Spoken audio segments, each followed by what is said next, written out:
You told me it was all an old ponytail. Fillies and genticles, I welcome you to another edition of Pony Fanfiction Theater. I'm your host, Nate. I'm your narrator, as usual. With me is, Don't mind me, I'm just here to kiss ass. Anyways, my name's TC. I'm Blue Snatch on YouTube, and I'm just here to kiss his ass. not literally, but you're just here to hear me read this damn story. This is... the title of the story is related to that little what is it, movie or something, show? But to be perfectly honest, I've actually seen a lot worse, so this won't be as disturbing as I thought.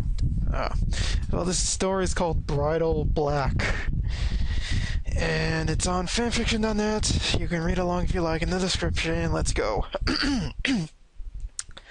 I don't know, Rainy. Are you really sure this spell can make Hickory like me? The bright yellow unicorn pony asked. Her voice tingled with both embarrassment and hope. She fidgeted under the cool, collected gaze of her new friend and mentor, Rainy Day. Flyer Flicker, do you not trust me? The dark blue, almost black unicorn pony began a slow, almost menacing stalk around the younger mare, leaning in to sniff her flanks, storm gray eyes glittering with avarice or something.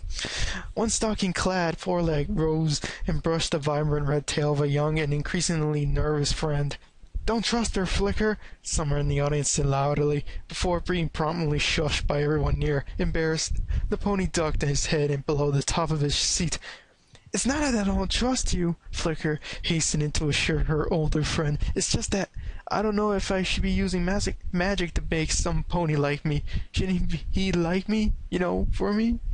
Why, Fire Flicker? I simply adore you for being you.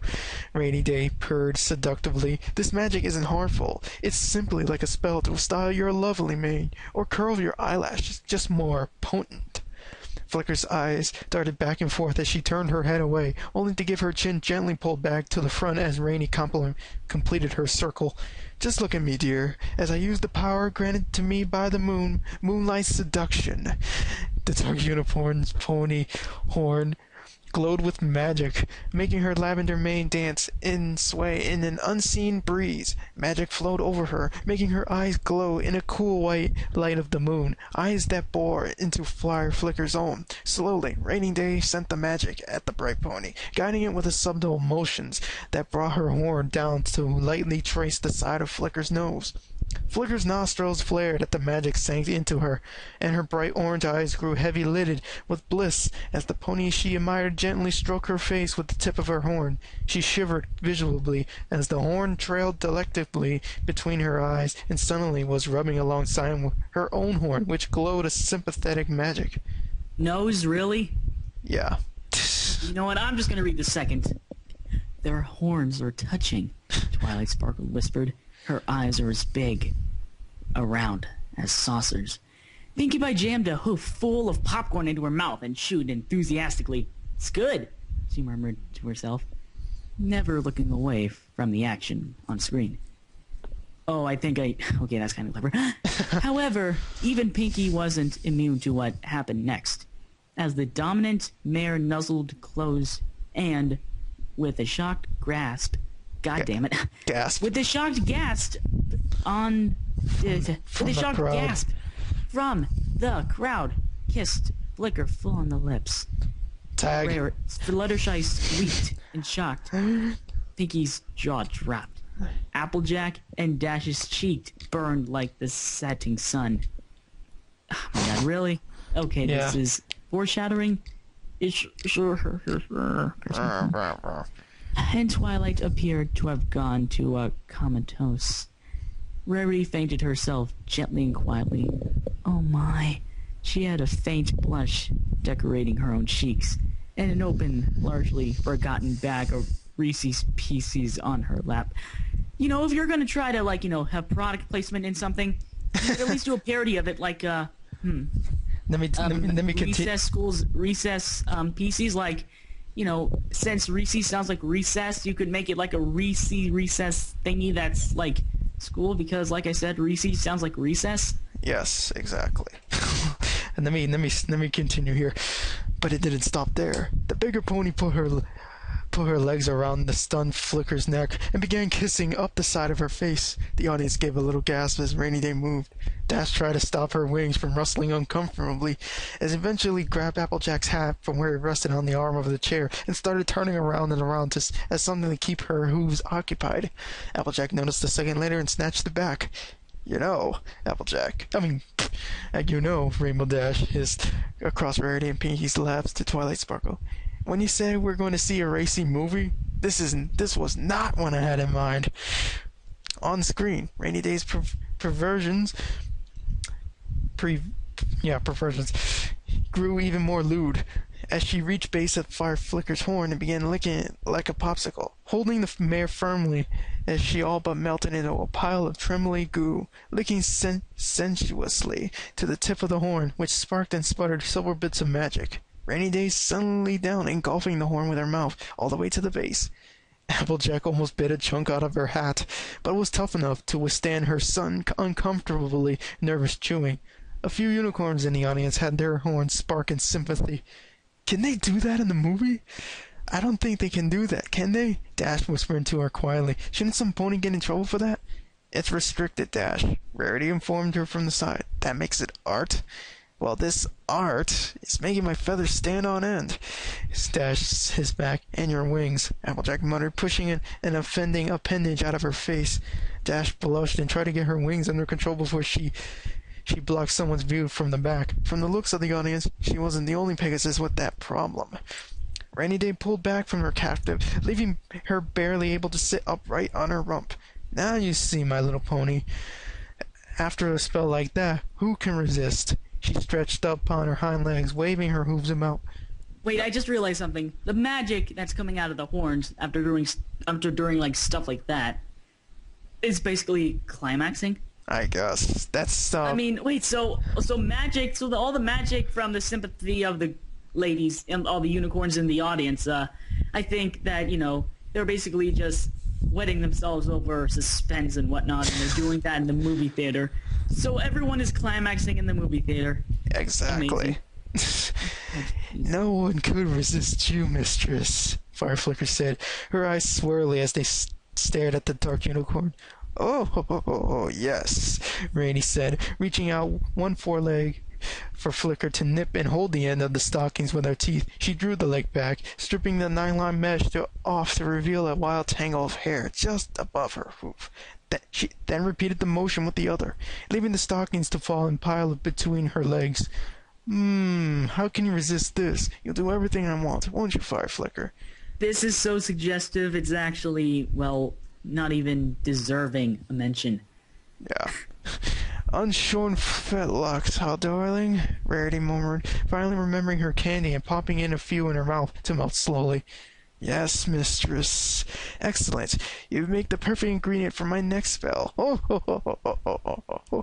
The scene changed, and the two ponies were accompanied by newcomers, a red Pegasus pony with a green mane and a white Earth pony with a blonde mane. Both walked in unison, their rumps swaying into each other, rubbing as they walked across the creepy forest, clearing lit by torches and fireflies to join Rainy Day and Fireflicker. A few ponies in the audience, discovering that the film wasn't really for them, got up and left. One or two had an angry expression, offended by the content of the movie. Rainy, what are we doing out here? Flicker asked. Call me mistress, Rainy chuted, and we're here to have a party. This is Rosethorn, she said, indicating the red Pegasus, and Twinkie, she added, indicating the white Earth pony. Every pony, this is Fireflicker. We've heard so much about you, the two ponies chorused in eerie harmony. Welcome to our special occasion. Very nice to meet you. I like parties, but doesn't this seem kind of, I don't know, dreary? But this is a special Warporgschnack party. Is that supposed to be a German word? I guess. You're our guest of honor, and soon we'll send out invitations to make it an even better party. There was a disturbing gleam in the eyes of the three ponies. Invitations? Yes, to our friends from beyond the nightmare. Beings of star stuff and space dust, who can visit us again, now that the moon is no longer guarded by Princess Luna. Pfft, I know it, Pinkie Pie complained. It's always Edgeric's abominations with this director. What a hack! I can throw a way better Lovecraftian party than that. She was quickly shushed by Twilight. Back on screen, Rainy Day was continuing, but first we should get out the party favors. There was a sudden crack of thunder out of nowhere, and directly after the flash of light that blinded everyone, a new pony was there in the clearing with them. A pony in a black hooded robe, standing on their hind legs. A pony with something dark and scary in her hooves. This story should do better transitions when they're trying to change from the movie to the audience, because I actually thought that, they were celebrating a party out there, but I realized they were back in there, but they were having Celestia and Luna exist in two universes, in the movie and the real life. Okay, let's find out what happens. The Black Bridle, Twinkie and Rose said with a reverence, suddenly also in robes. The Black Bridle, Rainy Day repeated, a menacing smile twisting her lips. Who we should put it on, I wonder. So slowly, all four of the other ponies turned to stare directly at Fireflicker. Not it. Get her! Eek! Flicker screamed, backing away. A significant percentage of the audience gasped or shrieked along with her. She turned to run, but Twinkie and Rose were faster. With Rainy seizing her head with her forehooves, she was held back and pinned in place, unable to escape. The bridle was so black it was hard to see in the firelight provided by the torches, but the cruel barbed bit was shiny and glinting. No, no, please don't, she cried, attempting to thrash her head back and forth, but prevented by Rainy Day's hooves. The new unnamed pony stretched the bridle out between her hooves before slipping over Flicker's head. At first Flicker struggled, keeping her mouth closed firmly against the intrusion of the shiny bit. But the pressure was too much, and the metal bar was forced between her lips and teeth. She cried, tears in her eyes, but Rainy just gave the rope attached to the bridle a sharp jerk, bringing her under control. Now that is kinky. Rarity. I never knew she would ever say that. But I guess Rarity has a bondage fetish? Exactly. Moving on. Rarity admitted quietly. Hauling hard on the rope, Fireflicker was dragged over and tied nose first to the post driven into the ground into the center of the clearing. Rainy stroked her back with one deceptively gentle hoof. Now, this is going to be okay. I promise this won't hurt me a bit. Flicker cried. Rose popped out of nowhere, bearing an embroidered pillow with a wicked looking knife on top of it. It was about a foot long, almost a sword with jagged edges and stains that were hopefully rust. Flicker cried even louder. She struggled, but Twinkie and the unnamed pony held her back feet and kept her firm. Thank you, Rose, Rainy purred, picking up the knife in one hoof. This seems sharp enough. She trailed her hoof around the lazy little circles on Flicker's flank, tracing the edges of her cutie mark of 3 dancing ambers. Okay, this is starting to sound really familiar, but how can hooves, really flat, feet, carry things? I have no idea. Magic doesn't yeah. It's not supposed to. In the audience, Twilight had four legs covering her face, though she left one eye free to peek.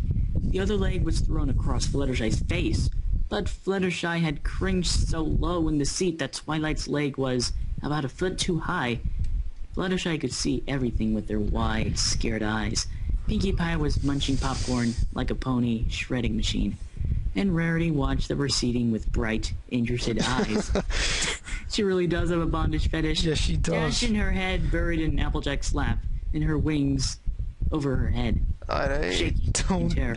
Okay, Dash had her head buried in Applejack's lap, and her wings over her head. Go on. Okay, goddammit. Let me find the part. Oh yeah, here it is. Applejack simply had her hat hanging in her nose and a hoof over each ear with an almost zinc-like calm. On screen, magic erupted from On screen, magic erupted from Rainy Day's horn. She came and stretched into the skin of the cutie mark away from the fire flicker's flank in a way that had to be too painful. If her little muffled cries were any indication, the knife rose high, gleaming in the light. Wait, I gotta stop here, man. We'll continue this in part 2.